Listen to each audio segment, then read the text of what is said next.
मैं iron man के गोल अभी अचीव करने के प्रोसेस में हूँ. So I will be doing my Ironman in October 27. आपको पता होगा दिल्ली की चाट, दिल्ली के तंदूरी मोमोज, दिल्ली के छोले भटूरे. तो आपके ऐसे कोई फंडे हैं जिससे आप बोलते हो कि ये मंत्र से मैंने लाइफ में सक्सेस अचीव की? अगर प्रोफेशनल वर्क की बात की जाए, ऑफिस की बात की जाए, तो कुछ फंडे हैं, कुछ 3 जैसे पॉइंट हैं जो मैं फॉलो करता हूँ हमेशा डे 1 से ऑफिस में. एंड आई बिलीव कि अगर आपको एक्स मिल रहा है कंपनी से, एक्स सैलरी मिल रही है, एक्स अमाउंट मिल रहा है, तो आप 10x का काम करो. एक नॉर्मल कॉलेज से इंजीनियरिंग करने के बाद भी सर की जो सैलरी है वो लास्ट ईयर सर को जो सैलरी हाइक मिली वो मिला 700%.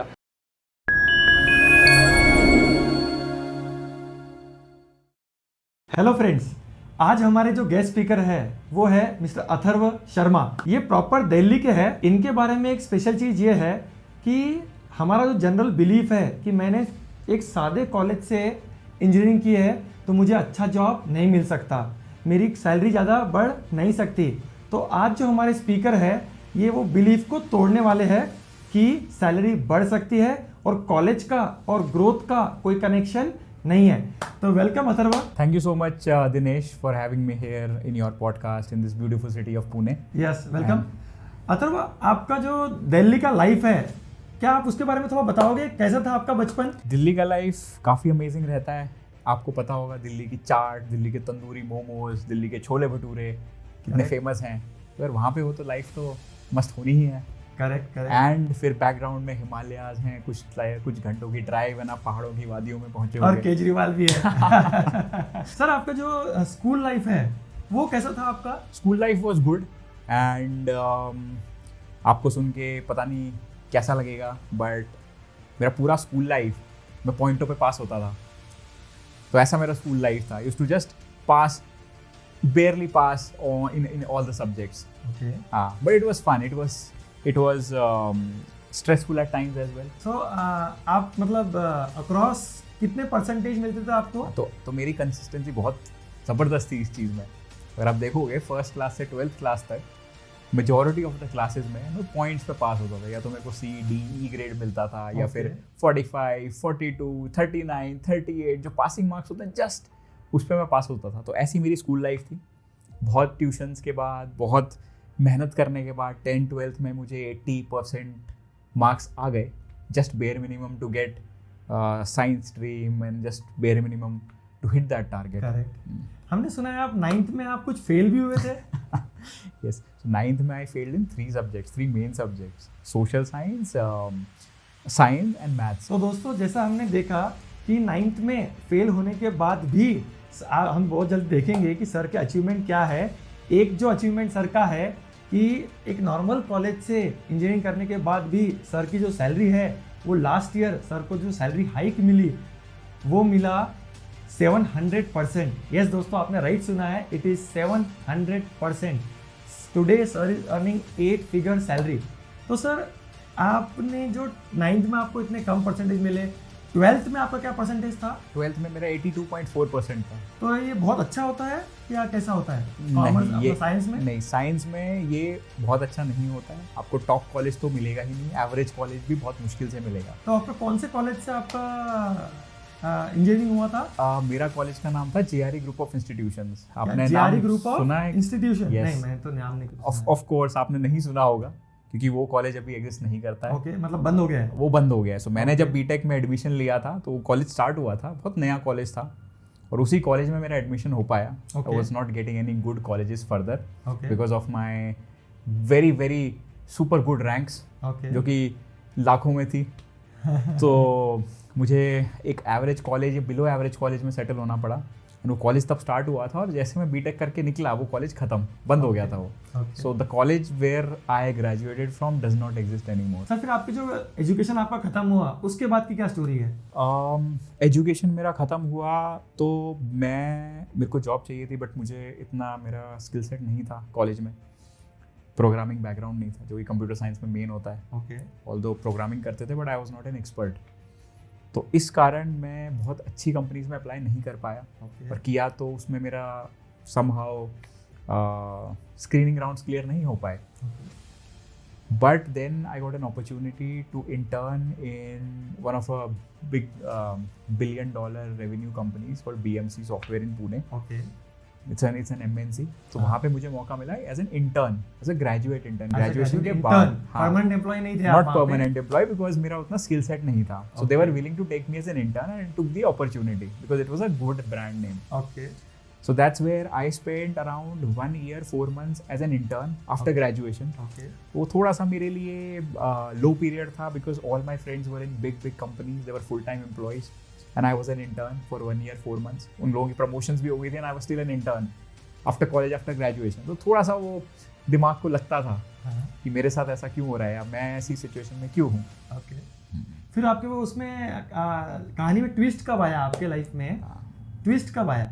सो कहानी में ट्विस्ट ऐसे आया कि I joined as a tester, हाँ. QA, और टेस्टिंग करना मेरा काम था. बट वो बहुत इजी टास्क लगने लगा मुझे थोड़े थोड़े टाइम में. सो मैं जल्दी जल्दी करने लगा. उसके बाद मेरे पास बहुत टाइम बच जाता था और मेरे को कुछ और करने की बहुत उत्सुकता होती थी. Okay. I had that hunger to do more. तो मैंने देखा मैं और क्या कर सकता हूँ. तो मैंने इधर उधर हाथ पैर मारा, देखा कि मैंने अपने बॉस से बात करी, अपने लीड से बात करी. मैंने कहा मैं और क्या कर सकता हूँ, मुझे और काम दो. तो उन्होंने कुछ और काम दिए मेरे को, वो मैंने किए, उनको अच्छा लगा, तो उन्होंने और काम दिया मुझे. तो ऐसे ऐसे करके मेरी चीज़ें आगे बढ़ती रहीं. जो मेरा इंटरेस्ट था मैं वो सीखता गया टेक्नोलॉजीज़. फिर जो रियल कहानी में ट्विस्ट था वो तब आया जब मेरे बॉस के बॉस ने मुझे नोटिस किया कि ये तो कुछ अलग कर रहा है, इसको कुछ अलग करना है. तो मेरे बॉस का boss, my director, came to me and gave me a task कि this is a project, will you do this? And I immediately said yes. कि अभी मेरे पास कोई अपॉर्चुनिटी आई है तो मैं ले क्यों नहीं लूँ उसको. मतलब आपने पूछा नहीं कि प्रोजेक्ट क्या है, कितना डिटेल में? मतलब मुझे हाई लेवल पता था क्या प्रोजेक्ट है, मुझे पता था बहुत डिफिकल्ट होगा. मुझे ये नहीं पता था वो कितना ज़्यादा चैलेंजिंग हो सकता है. Okay. And I said yes because I wanted to do something. और उन्होंने आपको क्यों चुना ऐसे डिफिकल्ट प्रोजेक्ट के लिए? मे बी उन्होंने ये देखा कि मुझे कुछ करने की चाहत है. ओके. मैं थोड़ा सा कुछ अलग हटके सोचता हूँ, मैं कुछ करना चाहता हूँ. ये उन्होंने मेरे अंदर देखा. आई थिंक ये बहुत अच्छी क्वालिटी हो सकती है किसी लीडर के लिए. ओके.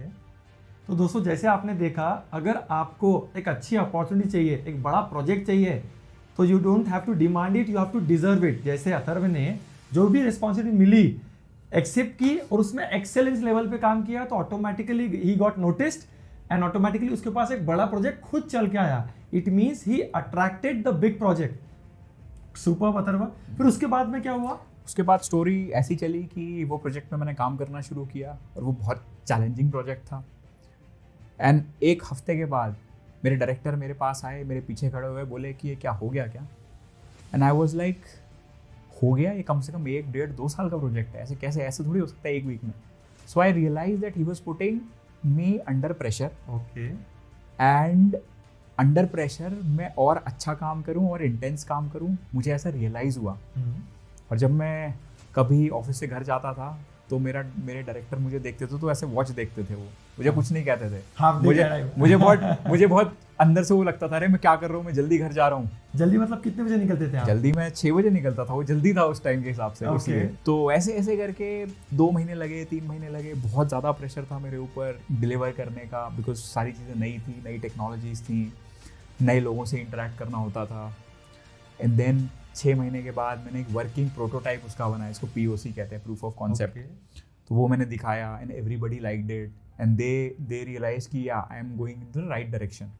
सुपर. फिर मैंने 1 साल लिया, 1.5 साल लिया, और 1.5 साल में प्रोजेक्ट कंप्लीशन पे कर दिया. And then I got to know कि ये 15-20 साल की हिस्ट्री में बहुत लोगों ने ऐसा अटेम्प्ट किया, बहुत टाइम अटेम्प्ट किया गया इस प्रोजेक्ट को पूरा करने में, बट कभी पूरा नहीं हो पाया था. तो तब मुझे रियलाइज़ हुआ ये कितना बड़ा प्रोजेक्ट था. अगर मुझे पहले पता होता ये इतना बड़ा प्रोजेक्ट होगा तो शायद मैं पहले ही स्ट्रेस में आके गिव अप करता. उतना टाइम में ख़त्म नहीं करता, बिकॉज मुझे नहीं पता था और मैंने बहुत ज़्यादा पुश किया. और मेरे जो डायरेक्टर थे, बॉस के बॉस, उन्होंने मेरे ऊपर प्रेशर डाला and he motivated me also at times and he nudged me a lot of times. मेरे को इंस्पायर किया. मेरे को जब मैं अटकता था तो फंसता था, उन्होंने मेरे को बाहर निकाला. He help me a lot, but he also push me into that pressure वाला situation. I think that's what give me the ultimate confidence कि मतलब मैं अगर इतनी बड़ी चीज़ कर सकता हूँ जिसमें मुझे कुछ नहीं आता, I think I can go for more also. So I think generally जो लोग करते हैं they choose an easy boss. I think in this case you are lucky that you got a difficult boss who was putting pressure on you. Absolutely. And that pressure got the best out of you. Absolutely. So दोस्तों हमने जो एक चीज सीखी आज कि first don't choose an easy boss, especially when you are young. Work to learn, and if you want to learn, choose a difficult boss who will put pressure on you, who will expect more from you, and in that process of making him happy, हम वो कर जाते हैं जो हम सोच भी नहीं सकते हम कर सकते थे. So choose a difficult boss and take pressure, because pressure हमारा दुश्मन नहीं है, प्रेशर हमारा क्या है, दोस्त है. क्योंकि हमसे प्रेशर वो करवा देता है जो हम कंफर्ट जोन में करना नहीं चाहते. Super, good one Atharva. उसके बाद क्या हुआ अथर्व? उसके बाद मुझे और प्रोजेक्ट्स मिलने लग गए क्योंकि मेरी क्रेडिबिलिटी बन गई. सबको लगने लगा कि हाँ इसको अगर कुछ काम दिया तो ये करेगा. Okay, right, he is in for challenge. So ऐसे करके मुझे और प्रोजेक्ट्स मिले और ब्रेक थ्रूज मिले.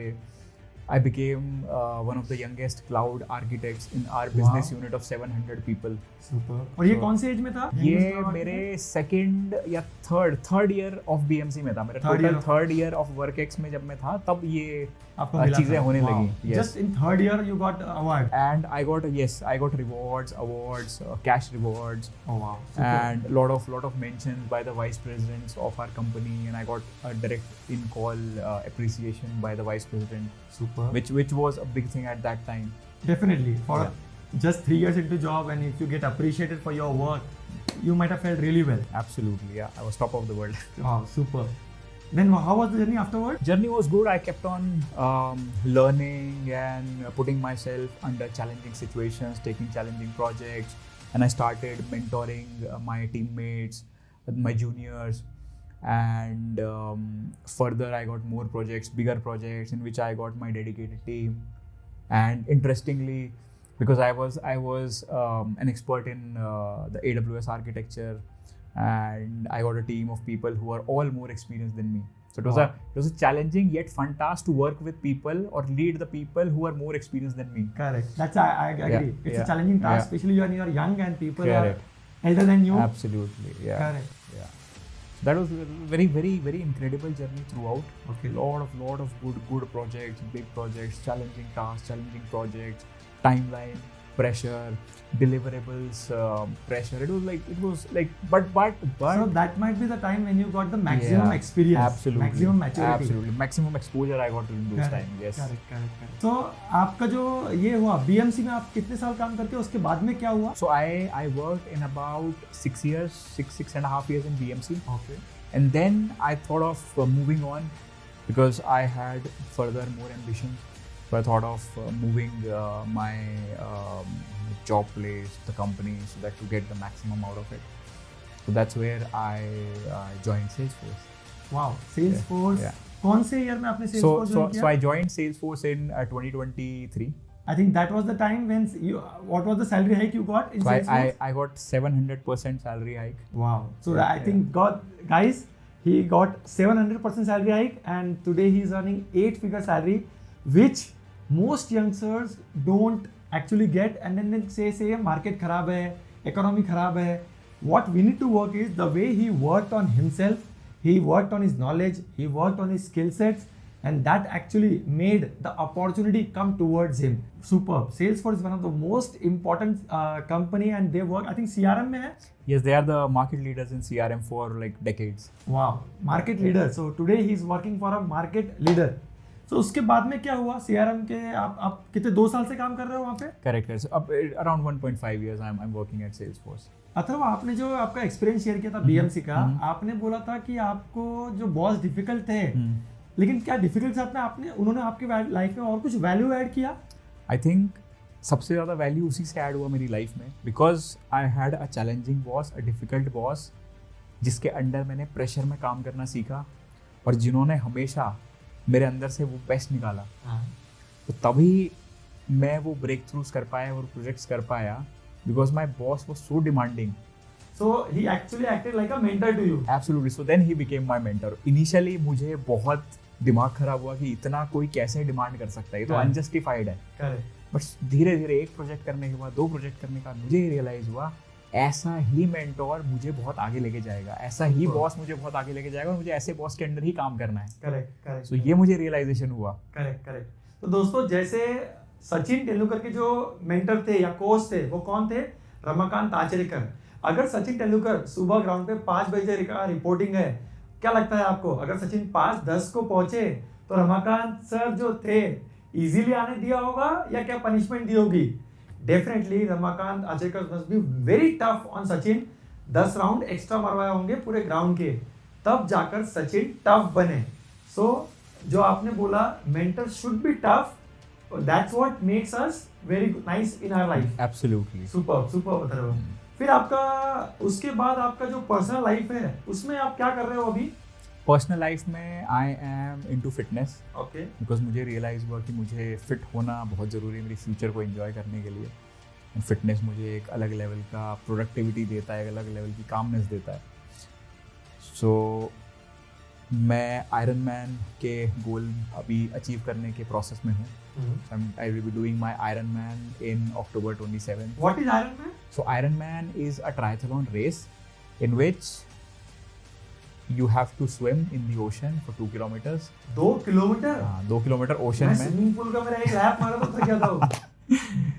तो ओशन में with that waves and सबसे important jellyfish. अगर स्टिंग कर जाए Then you're gone. then you are like पूरा एकदम बॉडी हो जाती है। हाँ, so that's a little challenging part. 2 kilometers of swim in the ocean followed by 90 kilometers of bike ride.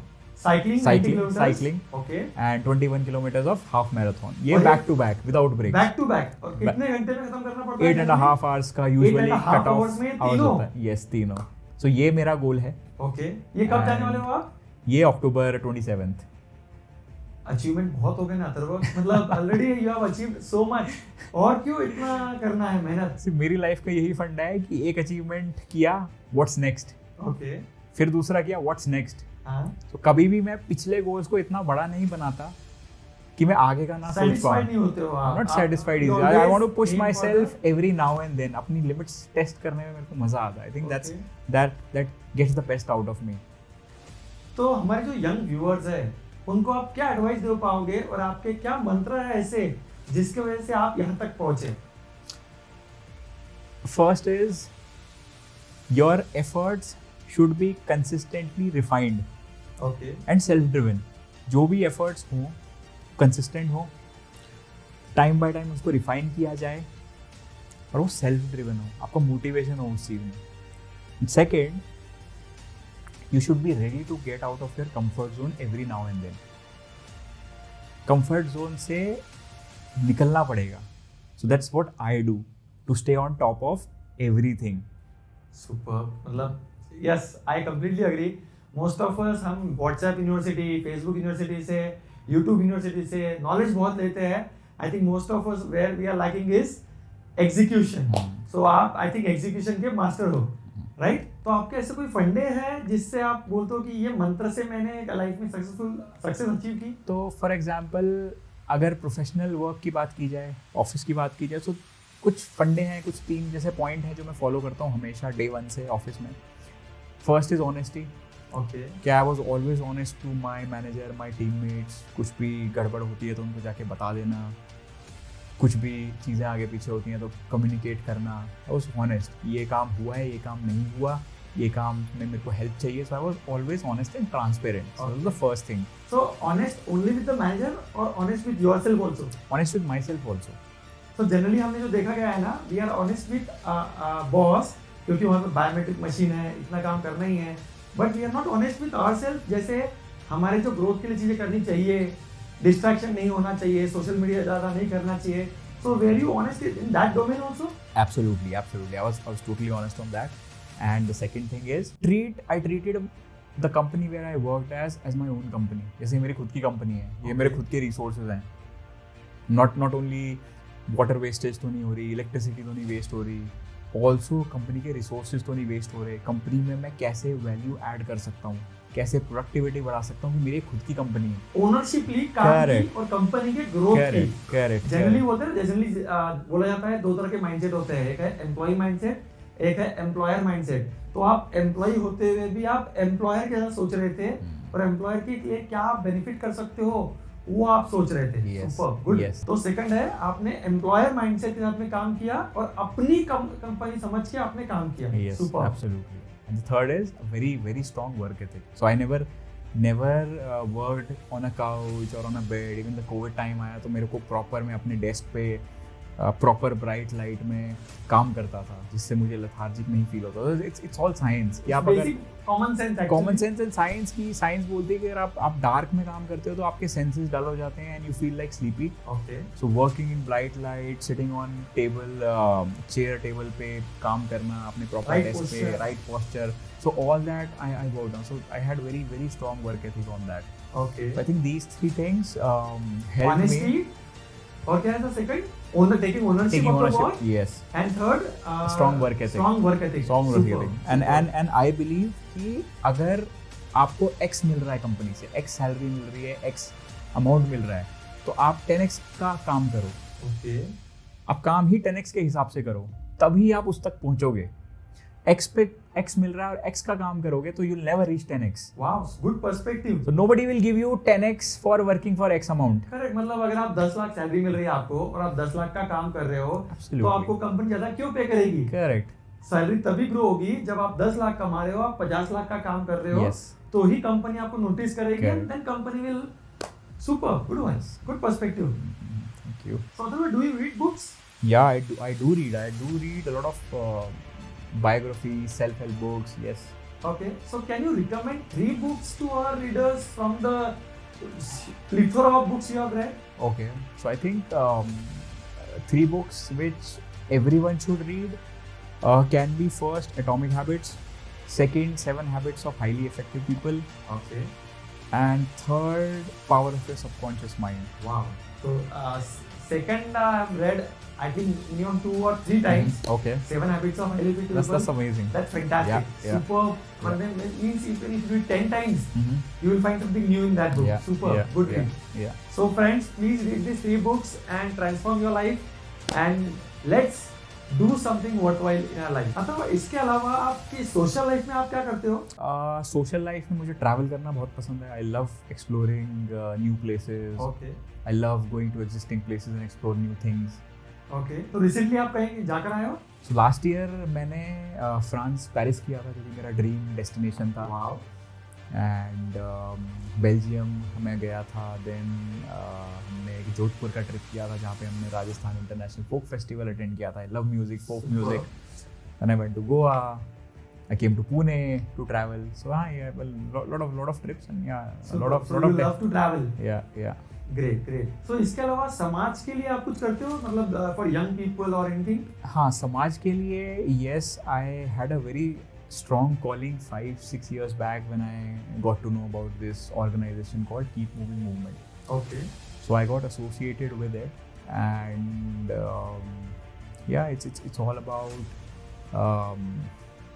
having a culture of inspiration among the teachers and students community in India. So we go for sessions for the students to inspire them. Wow.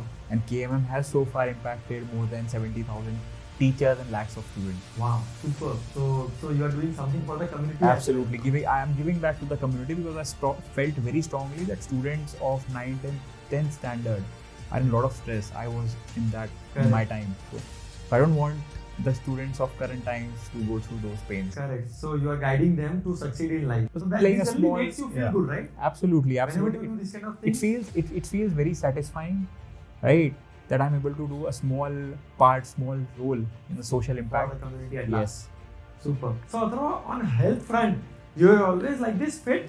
What do you think? Definitely yes. I'm not. Not at all. I was at one point of time I was obese. I was 106 kgs. 106. Yeah. I know. And now what's your weight? I know it is unbelievable. Right now I'm at 82. like very much under in my 106 BMI. minus 82 means 24 kg. Yeah. So you have reduced 24, lost 24 kg. Yes. Wow. I So lost. how was this journey? This journey was incredible. Initially, I was addicted to sugar and junk food, so it was very difficult to resist those foods and keep it out of my scope. Okay. But yeah, with consistency, with time, with patience, with regular workouts, so I was able to achieve that. And having the right mentor, because I've seen in my work front that Okay. having a mentor is how important having a mentor is, or having a coach is. Okay. That's how I got a coach for my Ironman as well. Wow. Matlab, you have got coach in your professional life as well. And while you are preparing for Ironman, also you have hired a coach. Yes. So yes. coach is important I because think- coach pushes you. Coach or a boss or a mentor, they're very, very important in your life. Okay. They push you to another levels. But generally we don't like these kind of people because we don't like to get out of our comfort zone. And whenever these mentors push us, we don't feel good. Absolutely, but success lies beyond comfort zone. Correct. Well said. Well said. Super. So Atharva, आज का podcast तो बहुत जबरदस्त हो गया. Any final piece of advice for our audience? Yeah, absolutely. So there are two mantras which I live by. The first one is no blame, no complaints, no excuses. Second, whenever I find myself in these challenging and trying times, I say this to myself, मजा आएगा. Wow, super. Nice way to live life. So दोस्तों, आज हमने बहुत सारी चीजें सीखी है अथर्व सर से. सबसे मेन चीज तो है चूज अ डिफिकल्ट बॉस. जब आप डिफिकल्ट बॉस चूज करते हो तो they expect more from you, and when they expect more from you, you are under pressure, and that pressure gets the best out of you. So pressure villain नहीं है, pressure हमारा सबसे बड़ा दोस्त है. क्योंकि जो हीरा होता है ना, वो प्रेशर की वजह से ही बनता है. बिना प्रेशर के हीरा बन ही नहीं सकता. तो जो अथर्व जो हीरा बने हैं आज, जो चमक रहे हैं, और everyone is looking up to him as a role model, it's only because of pressure. So pressure and high expectation and high goals from himself. So friends, let's do something worthwhile in our life. If Atharva can do it, all of us can do it. Let's take a pledge that we will not blame, complain and excuse in our life, and let's live the life by saying maza aayega. So thank you Atharva for coming to our podcast. Thanks a lot. Thank you so much. Thank you.